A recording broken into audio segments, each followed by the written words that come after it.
Ajay Electronics, a one-stop destination for electronic items and home appliances, where expect more, pay less. Jharkhand's largest multi brand electronic outlet, जहां आपको मिलेंगे LG, Bosch, Siemens, Voltas, Philips, Panasonic, AO Smith, Daikin, Hitachi, Mitsubishi और Havells जैसे बेहतरीन brands के products. Ajay electronics आपको देता है लोएस्ट प्राइस की गारंटी, यानी यहां आपको मिलेंगे गैजेट्स ऑनलाइन प्राइस से भी सस्ते। साथ ही 30 नवंबर तक प्रत्येक खरीदारी पर इस फेस्टिव सीजन में पाएं अश्योर्ड गिफ्ट्स भी। इतना ही नहीं, यहां इजी फाइनेंस की सुविधा भी उपलब्ध है। यहां आप कर सकते हैं खरीदारी 0% इंटरेस्ट और 0 डाउन पेमेंट पर। ऑफर्स अभी खत्म नहीं हुए हैं। अजय इलेक्ट्रॉनिक्स आपको देता है पुराने टीवी, वॉशिंग मशीन, एसी आदि के एक्सचेंज पर 15,000 तक का वैल्यू। तो फिर देर किस बात की, इस फेस्टिव सीजन खरीदारी करें अजय इलेक्ट्रॉनिक्स से और लाभ उठाइए एक से बढ़कर एक ऑफर्स का। So do visit Ajay Electronics, Park Market, Hirapur, where you will get your favorite brand and hottest trends. Ajay Electronics makes you feel like shopping.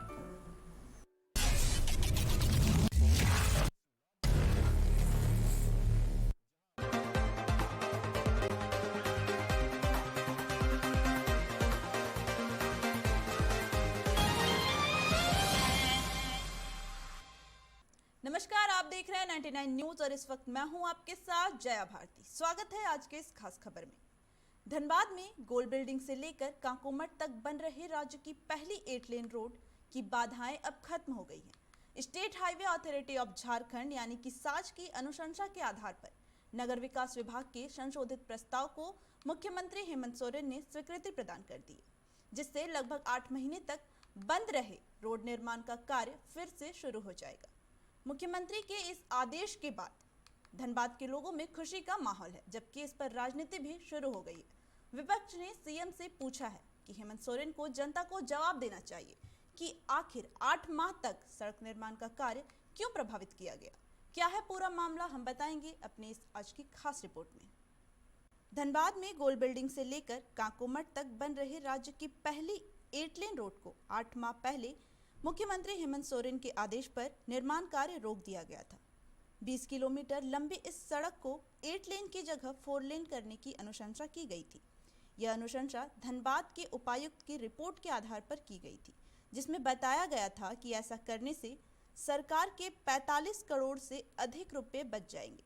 लेकिन सड़क की उपयोगिता और पुरानी योजना में बदलाव से संभावित नुकसान अधिक होने का अनुमान भी लगाया जा रहा था। सड़क की चौड़ाई कम होने की स्थिति में एजेंसी भी बदलनी पड़ती और ऐसा होने से बचत का रास्ता निकाल रहे विभाग को नुकसान ही उठाना पड़ सकता था।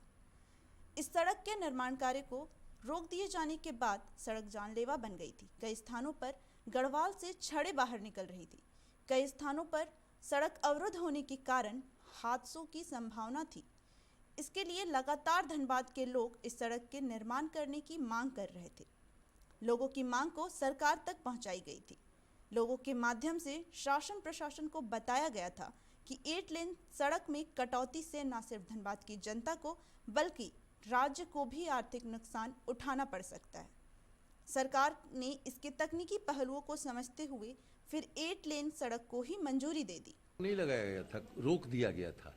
इसलिए रोका गया कि कुछ लोगों को शिकायत थी और कुछ लोग शिकायत किए थे कि इसमें ज़्यादा पैसा खर्च हो रहा है और पैसा का गोलमाल हुआ है। लेकिन जांच के बाद जब पाया गया कि नहीं ठीक है, तो हेमंत सोरेन जनता के हक में और जनता के लिए ये निर्णय लिया।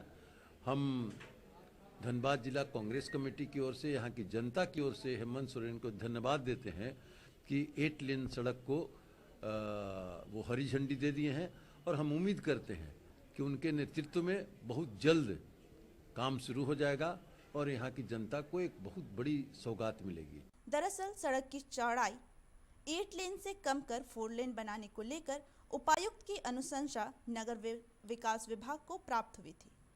विकास विभाग ने इस आधार पर सड़क निर्माण विभाग के तकनीकी विंग 7 से रिपोर्ट तलब की, जिससे पूरा मामला उल्टा पड़ता दिखाई दिया।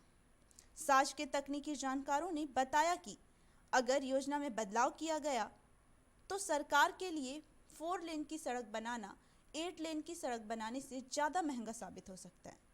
साज ने पुरानी योजना को उपयोगी बताया। साथ ही यह भी सुझाव दिया कि सरकार इस बदलाव से जितनी राशि बचाएगी उससे अधिक नुकसान होने की संभावना बनती है।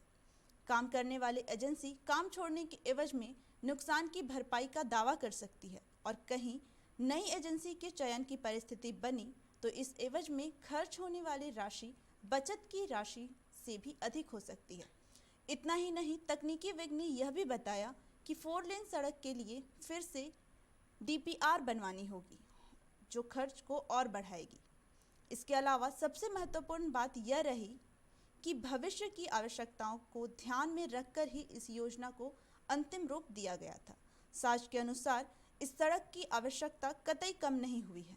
सड़क के दोनों किनारे पर 90% नाली का निर्माण हो चुका है। इन नालियों के बन जाने से सड़क का आकार तय हो चुका था। अब 8 लेन जमीन पर 4 लेन की सड़क बनती तो दोनों किनारों पर या तो खाली जमीन रहती या फिर इनका अतिक्रमण हो जाता। ऐसे में सरकार के लिए सिर्फ सड़क निर्माण से संबंधित लागत बच रही थी जो 417 करोड़ रुपए की इस सड़क के लिए लिहाज से बहुत ही कम है। आखिरकार सरकार पुनः सड़क निर्माण का फैसला लिया। सरकार जनता और जनहित के लिए होती है। सबसे ज़्यादा राजस्व हम लोग देते हैं धनबाद जिला। ये सुविधा धनबाद जिला को मिलनी चाहिए थी, क्योंकि बढ़ते वाहन के दबाव, जितने तादाद में वाहन बढ़ रहे हैं उस तरह से सड़क यहाँ नहीं है।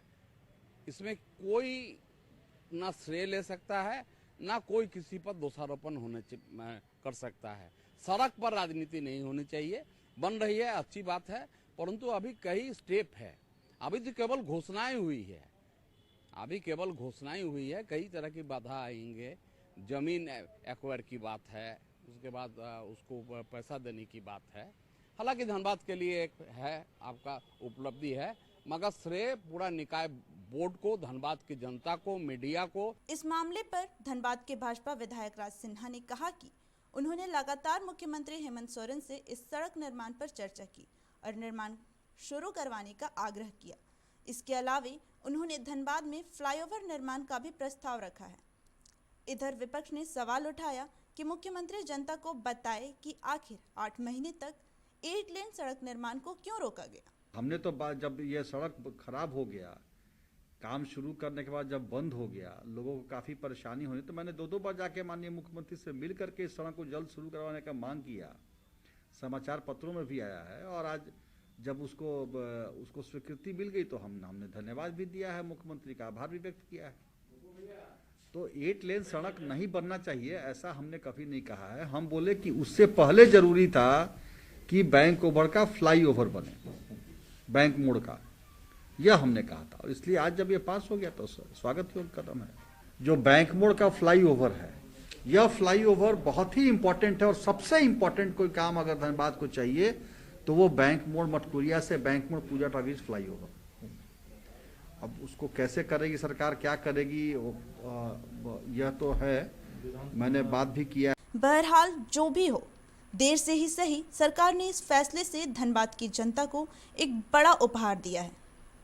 धनबाद में 8 लेन सड़क निर्माण होने से धनबाद और बाघमारा की दूरी काफ़ी कम हो जाएगी और लोगों का समय भी बचेगा। इसके साथ ही झारखंड में 8 लेन का पहला गौरव धनबाद को ही मिलेगा। 99 न्यूज़ की ब्यूरो रिपोर्ट। आज के खास खबर में बस इतना ही। बने रहिए 99 न्यूज़ के साथ। नमस्कार।